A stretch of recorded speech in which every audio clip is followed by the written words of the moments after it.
இன்றைக்கி ஒரு தேங்காய் மூலிகை தேங்காய் தாங்க காய்ச்ச போகிறோம். அன்றைக்கி காய்ச்சினதெல்லாம் சேல்ஸ் ஆயிடுச்சுங்க, எல்லாம் வாங்கிட்டாங்க.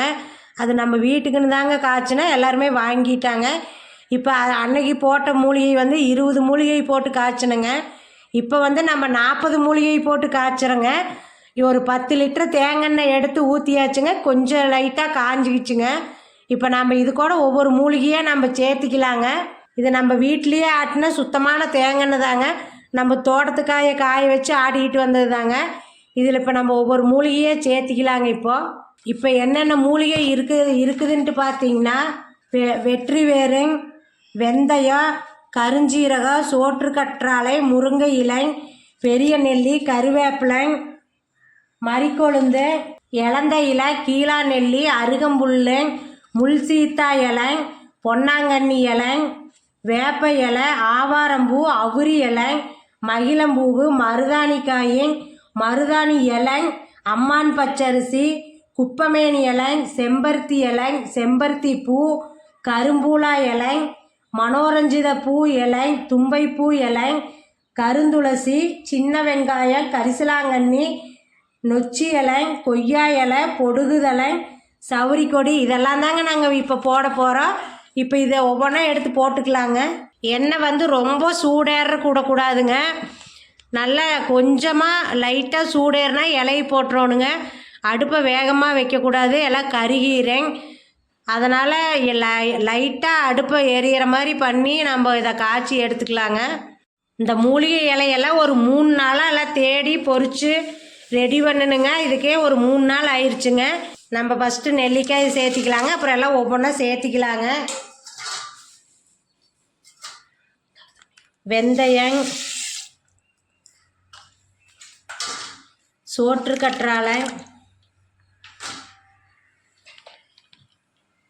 மறிக்கொழுந்து,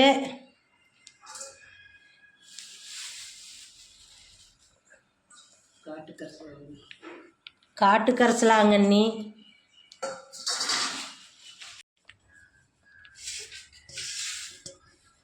மருதாணி இலை, வேப்ப இலை, இலந்த இலை,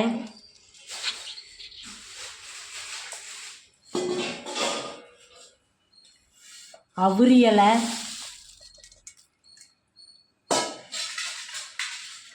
முள் சீத்தா இலை,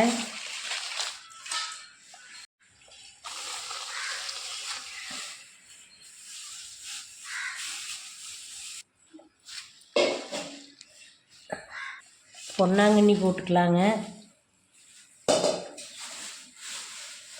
ஆவாரம்பூ போட்டுக்கலாம். கருநொச்சி இலை,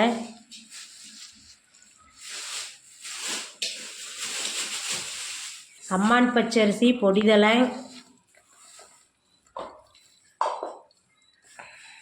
குப்பமேனி இலை,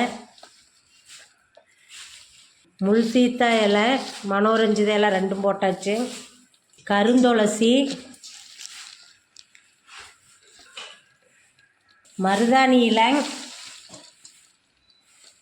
அவுரி இலை, தும்பைப்பூ இலை,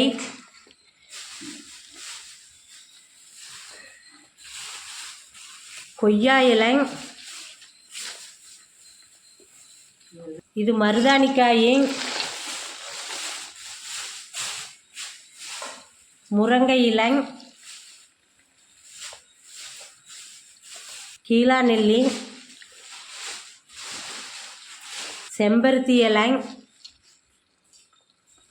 இது முதியோர் கூந்தல், சவுரிக்கொடி, முதியோர் கூந்தல். இது முடி வளர்ச்சிக்கு மெயினாக இதுதாங்க. இது அம்மான் பச்சரிசி, வெட்டி வேரு, சூப்பர் மணமாக இருக்குது வெட்டி வேரு.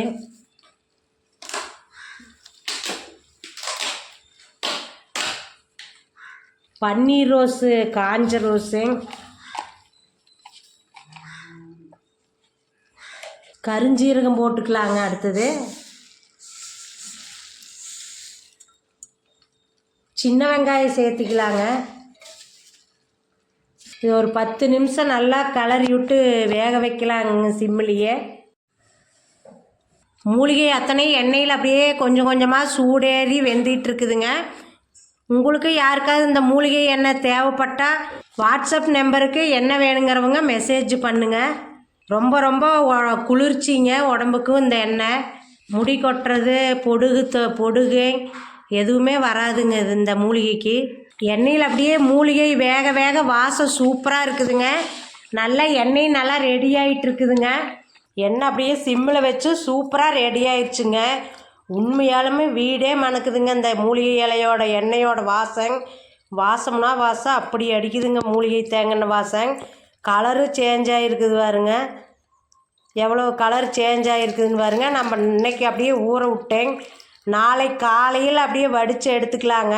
பாருங்கள் இந்த மூலிகை தேங்காய் நேற்று காலையில் காய்ச்சினதுங்க. அப்படியே நேற்று ஃபுல்லாமே ஊற விட்டாச்சுங்க.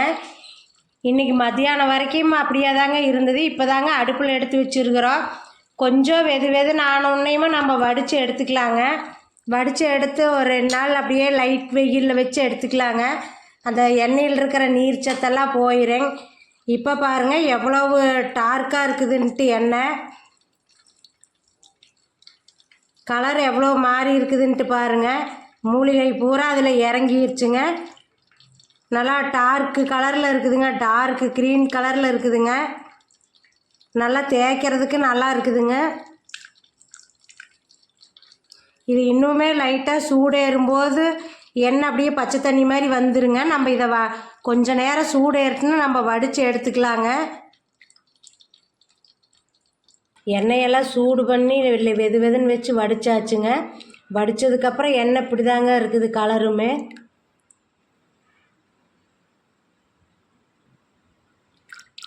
எவ்வளோ கலர் மாறிடுச்சு பாருங்கள். அவ்வளோதாங்க. இந்த வீடியோ பிடிச்சிருந்தா லைக் பண்ணுங்கள், ஷேர் பண்ணுங்கள். மறக்காமல் உமாஸ் கிச்சனுக்கு சப்ஸ்கிரைப் பண்ணிக்கோங்க.